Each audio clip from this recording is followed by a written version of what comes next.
I asked myself what to do with the Vistaria tendrils, which are growing massively. Because I often have the problem of where to put them.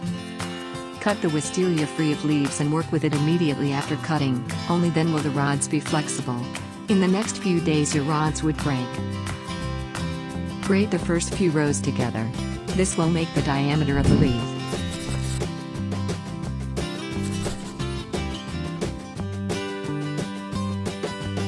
At any point on the wreath, poke 3 wisteria tendrils into the inside of the wreath. Then wrap all 3 around the base of the wreath. Tightly weave through the beginning and end.